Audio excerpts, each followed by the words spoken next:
GPSs are hot. Anybody fiddle around with iPods? iPod stuff? Those are real hot. Any sort of laptop or cell phone, anything along those lines, anything of value is hot because they don't have to pay $150 to repair your window when they smash it. They don't care. They're in and out in 2 seconds. So consider that when you have anything of value in that car. It doesn't matter if it's a $20 item. I've seen car break-ins where they stole a cup of change. They broke a window out. So, well, it's anything, and it's a mindset change. I've seen car trespasses where they've stolen a bag of gym clothes. They didn't really steal it, but they saw a bag sitting there. They don't know what's in it. Maybe there's something valuable in it. Bam! I'm in there. Oh, it's somebody's dirty gym clothes. Darn. Do they care? No. So it's a mindset change of getting valuables out of your car. They shouldn't be in there to begin with. And then if there is stuff in there, it's hiding it. I try and get my wife to do this all the time, and she doesn't wrap her brain around it. You know the thing with the GPS? It's simple as removing the GPS, putting it in somewhere, but taking the cord out. Do you think these guys go through parking lots and look for these GPS cords or cords to wireless devices and all that kind of stuff? Sure they do. Because they think that far ahead. They're like, oh, there's no GPS in there. Well, everybody's kind of caught on to that. So I'm going to break in and see maybe if the GPS is in there. Yes, lock your car doors too, because we've broken many car break-in rings where a guy, his job all night is to go in a huge apartment complex or a big residential area, check every door handle that's out, check every one. Boom, it's in. It doesn't matter what I find in there. It's free. It's easy. And I don't even look like I broke into the car. I look like I belong here. I'm just opening up the door like it's my car. So obviously that's a common sense thing. Hopefully everyone is locking their doors in their front yard, in the middle of Denver. I don't care where you are. Your doors are always locked. All right. So, yeah. On that GPS thing, you know, they do sell them with the gizmo that goes on the windshield. You know, a suction cup. Yeah. And most people would like take the GPS out of that, but the suction cup is still there. Still there. You're still advertising. Right. You're still an opportunity. Yeah, that's what my wife. How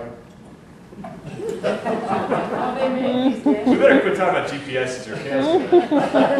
Load over there. Training. Just as a suggestion, if anybody here has one, is to get one of those dashboard things that.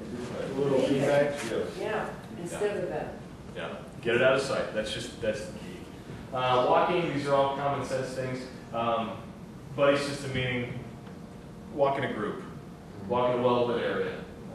Always be looking around. As cops, it's hard for me to remember the time before I was a cop, but our heads are always moving. We're always looking at entrances and exits. We're always looking for the next shooter to come in. It's a crazy way to just live every day, is just to expect madness to occur.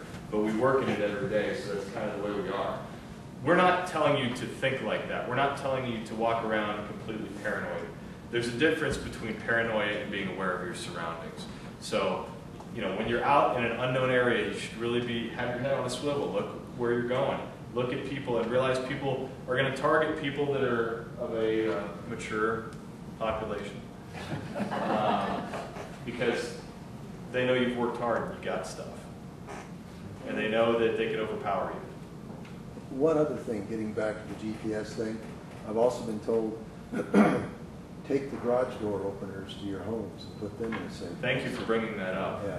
We had down at Academy Park, which is the area just south of 285 in Watts. It's a business area where a lot of people have really good jobs down there. And the racket was they would break into cars and they would steal garage door openers and car registrations. And they know you're at work.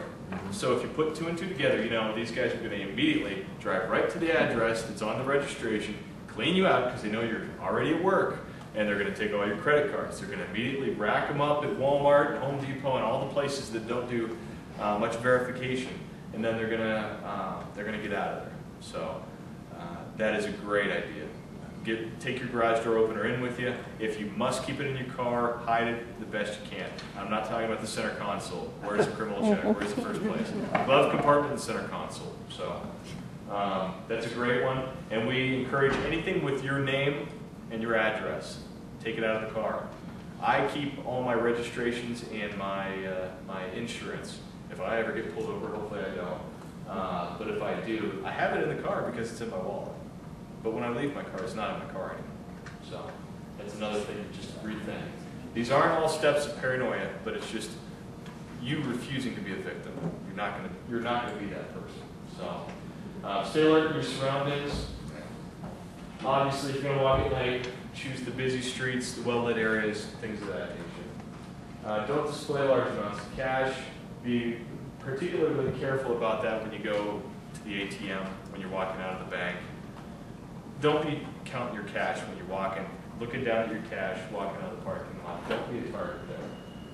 Don't allow yourself to be distracted when you open your purse, your wallet, look around, and make sure the clerk is doing your credit card, obviously. Or ATM. A lot of people leave the card in the ATM and drive away. They've kind of, the ATMs have kind of changed where it won't let you, it shoots your card out before you get your cash. So they've caught on to that, but we had a rash of that where, and I was guilty of it myself, where you get your cash, you forget to get your card out. Well, it used to where the card would come and stick back out. Well, you're so interested in what you're doing, well, the card is sticking there. So the next person coming up, they got your card.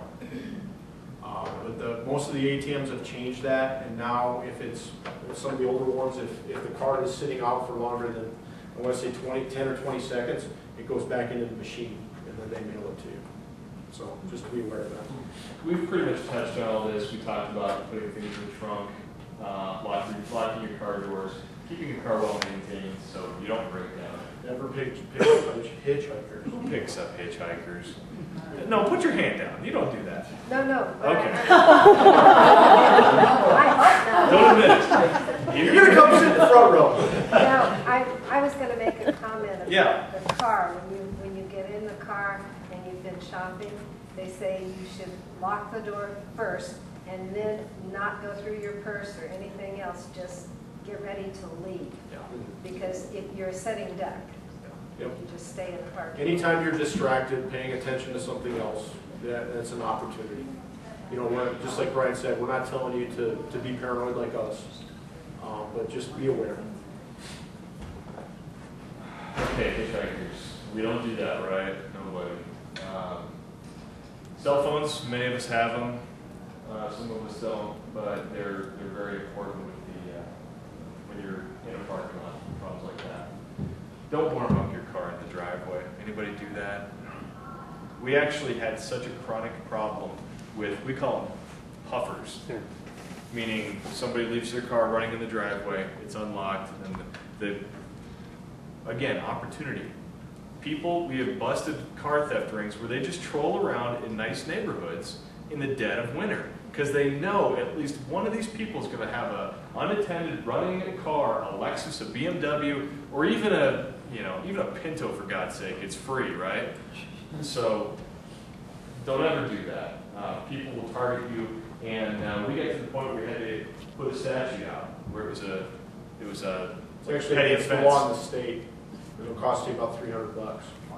We were actually having to start ticketing people because it was such a bad, chronic report that we were getting was these puffers. Go ahead. What if you lock your car, I mean, you have a spare key, most people Yeah. have 2 keys, Yeah. would you still be cited? Well, this is more of an unattended.